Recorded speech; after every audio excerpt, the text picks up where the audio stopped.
Bonsoir et soyez les bienvenus dans cette nouvelle édition de votre journal de 22h dont tels sont les principaux titres.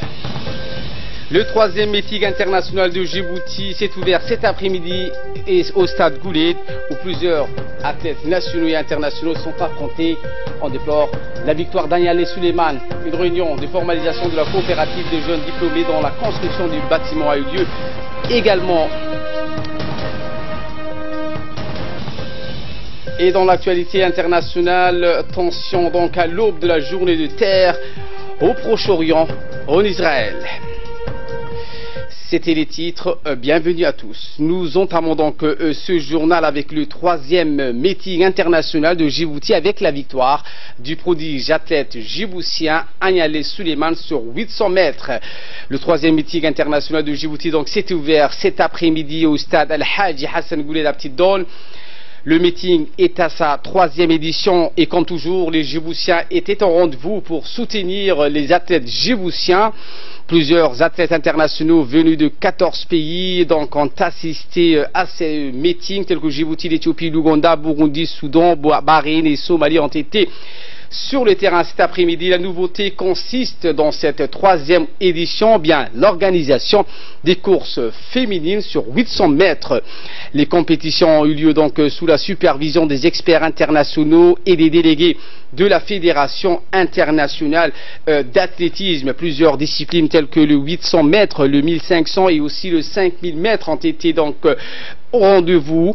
Les premiers résultats sont donc comme suit. Au 400 mètres hommes, le Kenyan donc Alpha s'est classé premier devant l'Éthiopien Achengi Debele.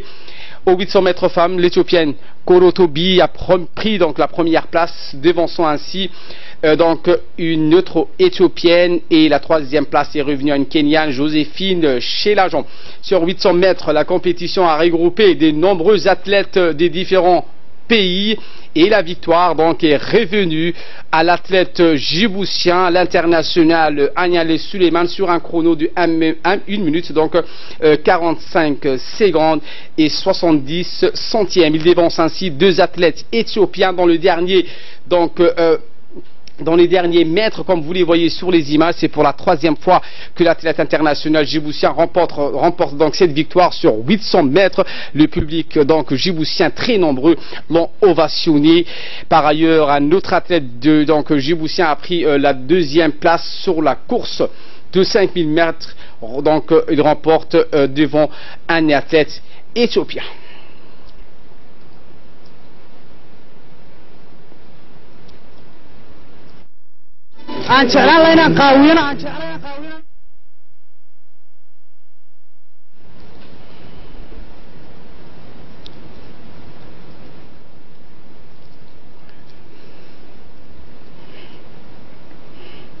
Voilà donc pour cette belle victoire de Anyale Suleiman, l'athlète international djiboutien, lors de ce troisième meeting international. Donc il a dévancé deux athlètes éthiopiens sur le 800 mètres. Également dans l'actualité, le ministre de l'Éducation nationale et de la formation professionnelle, Moustapha Mohamed Mahmoud, et sa collègue du secrétaire d'État chargé aux affaires sociales, Mouna Ousmane, ont dirigé donc les travaux d'une réunion de formalisation de la coopérative de jeunes diplômés dans la construction du bâtiment. La rencontre s'est déroulée en présence des hauts cadres des deux ministères, d'un huissier de justice et de l'ensemble des membres de la coopérative des jeunes diplômés qui se sont engagés donc dans le chantier de construction de 10 logements sociaux donc à la cité Nassib. Après la phase de lancement du dit chantier, le MENFOP avait décidé de passer à l'étape de formalisation de la coopérative, et ce en collaboration avec le secrétaire d'État chargé aux affaires sociales.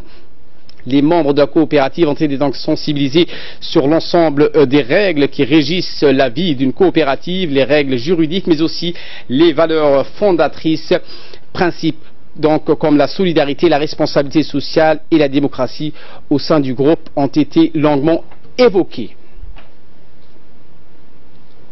Je suis élu comme le président de la jeune coopérative, de la fondation IOG. Comme on m'a élu, j'ai déjà nommé des gens administratifs qui vont travailler avec moi et on va faire tous nos devoirs, Inch'Allah. Et le ministre de l'Éducation présent à cette réunion a réitéré son engagement à apporter un soutien matériel et technique à la coopérative durant les 6 premiers mois de son existence et ainsi poursuivre la recherche de d'autres marchés à leur profit.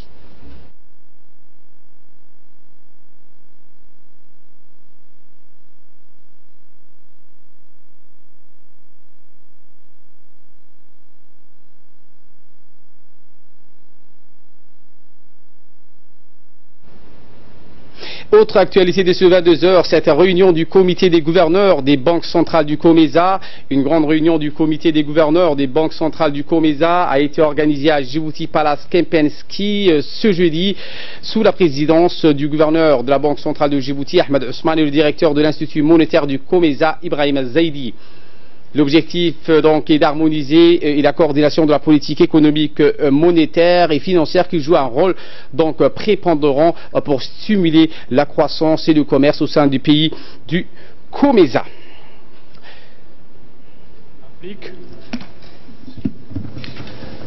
Comme vous le savez, les processus visant à atteindre les objectifs de l'Union monétaire impliquent des actions de concertation et de renforcement des politiques et des institutions dans de multiples domaines. Nous devons nous rappeler qu'il est long et nécessite un séquençage minutieux qui doit nous conduire à une convergence de nos performances macroéconomiques. Chers confrères et honorables invités, je suis à la fois fier et heureux d'affirmer aujourd'hui que le COMESA est sur le bon chemin et possède déjà un modèle novateur en matière d'intégration régionale sur notre continent. Pour sa part, le ministre du Commerce, Hassan Hamad Ibrahim, a expliqué les avancées majeures donc, et la réalisation des pays du COMESA dans le domaine du commerce extérieur. Les réunions de votre comité et les décisions que vous prenez, notamment en faveur de la convergence monétaire et de la stabilité financière, concourt de manière concrète à la consolidation du processus d'intégration économique dans lequel nos pays sont engagés. À ce titre, vos discussions et vos échanges de ces jours seront l'occasion de faire le point sur l'état d'avancement du programme de coopération monétaire et identifier les principales difficultés et obstacles à lever pour faire avancer le processus de convergence macroéconomique. Mesdames et messieurs, les économies de la région du COMESA ont enregistré une croissance moyenne de 4,7% en 2016 et une progression de 5,2% attendue en 2017. Et voilà qui nous ramène de parler de cette réunion de sensibilisation sur les moyens de renforcer les efforts visant donc les enlèvements des épaves et des véhicules ainsi que le décasement des occupations illégales. La réunion donc a été dirigée par le préfet de la ville de Djibouti, Ousmane Bileguiré, et avait donc la participation des sous-préfets des différents arrondissements de Djibouti et de la commune de Balbala ainsi que des chefs du quartier et de nombreux locales. Dignitaires étaient donc invités également. Cette initiative intervient quelques jours avant le lancement d'une opération de grande envergure visant donc les enlèvements des épaves et des véhicules ainsi que les décasements des occupations donc des espaces publics de manière illégale. Le préfet de la ville de Djibouti, Ousmane Bileguiré, donc a écouté les différentes doléances des responsables présents à la réunion. Au cours de la réunion, donc les doléances des chefs de quartier et leurs besoins urgents dans le succès de cette donc mission ont été également abordés. Ils ont indiqué que nous agissons dans la perspective de freiner l'anarchie et que nous allons donc tout mettre en œuvre que pour cela, car nous entendons donc redorer le blason et redonner donc une nouvelle image de la capitale. Jeudi matin, donc, à l'aéroport international de la ville de Bosaso, a accueilli le premier vol commercial d'Air Djibouti et l'événement donc a rassemblé d'importantes personnalités.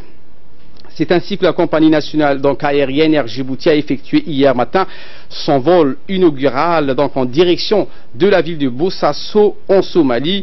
Une forte délégation de la compagnie donc Air Djibouti et des représentants du Puntland ont voyagé donc à bord de ce vol donc en direction de l'aéroport international de Bosaso. Cette délégation donc de haut niveau a été conduite par le gestionnaire et responsable des agences de voyage de Air Djibouti à l'extérieur, M.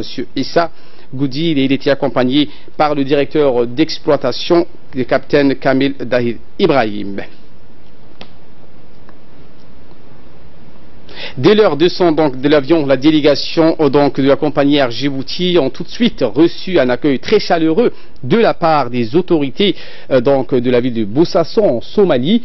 Au pied de l'avion, donc le gouverneur de la ville de Bosaso, Youssouf Mohamed Ouaïs, le maire de la ville de Bosaso, Abdisalam Bachir, ainsi qu'une autre délégation ont accueilli donc les invités djiboutiens et les responsables de Air Djibouti. Ensuite, la délégation de la compagnie Air Djibouti ont été conviés au salon d'honneur de l'aéroport international de Bosaso. Ainsi, le gouverneur de la ville de Bosaso et la délégation djiboutienne ont eu donc un entretien auquel ils ont évoqué les liens profonds d'amitié et de coopération existantes entre la République de Djibouti et donc la région autonome de Puntland. Par ailleurs, les autorités de la ville de Bosaso ont exprimé leur satisfaction de la venue de ce premier vol commercial d'Air Djibouti. Suite à ce bref donc entretien et ces mots de bienvenue, la délégation de la compagnie Air Djibouti s'est dirigée en ville pour inaugurer donc officiellement l'agence de voyage de la compagnie Air Djibouti. Cette nouvelle agence donc de la compagnie Air Djibouti qui se situe dans un coin stratégique et plus précisément sur la route de l'aéroport international de Bosaso permettra dorénavant donc aux habitants de la ville de Bosaso de voyager à bord de la compagnie Air Djibouti. Le lycée d'État de Djibouti donc a remporté le concours de revue de presse organisé au lycée français donc de Djibouti Kessel. Cette compétition scolaire s'inscrivait dans le cadre de la célébration de la semaine de la presse et de la francophonie. Ce concours organisé par le lycée français Kessel en partenariat avec le MENFOP impliquait la réalisation par des élèves de seconde et de première des lycées de la capitale d'un travail de synthèse des informations traitées dans différents donc, organes de presse et sur différents thèmes pertinents pour un public donné.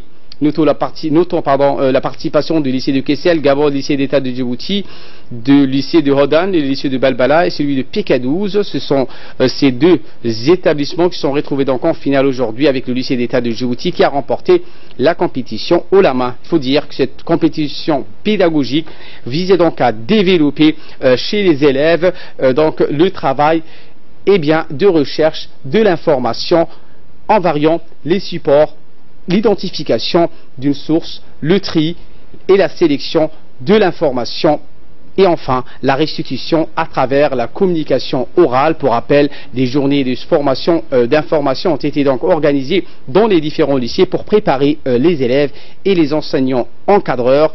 L'occasion donc pour les établissements de présélectionner leurs meilleurs candidats pour les représenter dans les phases de finale du concours. Eh bien, les élèves ont eu à travailler par groupe de 4 afin de trier des textes traitant de domaines d'actualité allant de l'économie à la politique sur l'échelle internationale. Je suis en seconde 6 du lycée d'État. Moi et ma camarade, nous faisons partie de l'équipe de presse du lycée d'État qui représente le lycée d'État. Nous sommes contents d'avoir participé à ce concours. Il était vraiment très bien. Nous avons vu d'un autre point de vue les journaux et tout ça. Et nous avons eu quelques vocations comme eux aussi. Alors j'espère que dans le futur, il y aura aussi d'autres élèves qui vont passer ce concours et qui vont le gagner aussi comme nous. On les encourage vraiment de tout cœur, nous sommes avec vous. Un mot de sport, un mot de santé, pardon, donc dans le cadre de la politique des soins de proximité aux populations vivant dans des zones à accès difficile que le ministère de la Santé mène donc l'équipe du CMH de Tajoura à réaliser des activités de soins de proximité du 20 au 20 mars. Chaque poste de santé met donc à la disposition des populations le paquet minimum d'activité. La stratégie mobile donc assure la couverture médicale de la population nomade résidente dans les secteurs éloignés, le traitement des maladies courantes de l'enfant, le suivi de la croissance des enfants et référence des malnutritions ont été donc également faites par les médecins, la prévention et le contrôle des maladies transmissibles également. Et de là, nous passons à ce qui fait la une de l'actualité internationale avec Samatar Saïd. Bonsoir, Samatar. Bonsoir Ali, bonsoir à vous. Israël donc avec Gaza, avec cette tension à l'aube de la journée de la terre. Effectivement Ali, l'armée israélienne est en alerte aux abords de la bande de Gaza. On peut dire que des milliers de Palestiniens sont attendus dans les 5 camps d'étoiles en cours de construction, à quelques centaines de mètres de la frontière dès aujourd'hui et pour aller 6 semaines. Le 30 mars, pour les Palestiniens, c'est la journée de la terre. Ils commémorent la mort des 6 Arabes israéliens tués en 1976 dans des manifestations contre la confiscation des terrains par Israël. C'est le point de départ, ce qu'il appelle la grande marche du retour.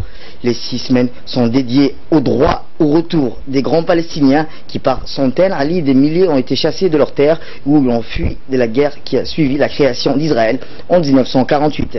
Dans ce contexte, des vives tensions, Ali, se rassemblent, craindre des affrontements, preuve de la faiblesse de Tsahal en agriculture palestinien est tué ce matin par un tir d'artillerie israélien. Et en France, Emmanuel Macron, le président français, affiche son soutien aux Kurdes syriens.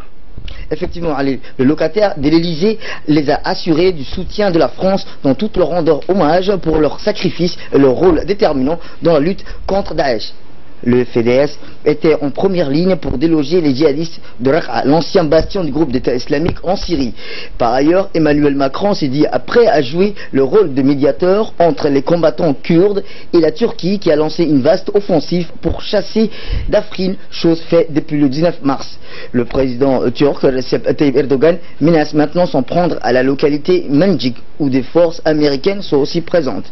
Selon le représentant en France du Kurdistan syrien, Emmanuel Macron aurait promis de renforcer le dispositif militaire français.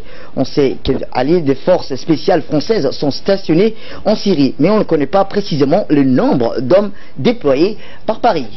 Et nous terminons donc toujours en France avec l'ancien président Nicolas Sarkozy. L'étau judiciaire se resserre pour lui. Effectivement, le journal Le Monde a révélé hier par l'ancien président français était présent, renvoyé devant un tribunal correctionnel dans une autre affaire, c'est les dites des écoutes téléphoniques. Nicolas Sarkozy est suspecté de corruption et de trafic d'influence sur un juge en marge de l'affaire Bettencourt. Les avocats de Nicolas Sarkozy ont fait appel et se renvoient devant le tribunal. Quelques jours après la fin de sa longue garde à vue dans l'affaire du financement présumé de sa campagne électorale par la Libye, le calendrier judiciaire s'accélère pour Nicolas Sarkozy. Le journal Le Monde a révélé hier que l'ancien président français était présent, renvoyé dans un tribunal correctionnel, dans une autre affaire, celle dit les écoutes téléphoniques. Nicolas Sarkozy est suspecté de corruption. Depuis la semaine dernière, l'ancien président français est désormais mis en examen dans l'affaire libyenne, où bien Nicolas Sarkozy est suspecté de corruption passive, de financement illégal de sa campagne électorale en 2007 et de ses recels de fonds publics libyens. Malgré ces dégénérations, il a été placé sous contrôle judiciaire. Merci Samatar Saïd pour ces explications et merci à vous de nous avoir suivis. Très bonne suite de programme sur Télé Djibouti.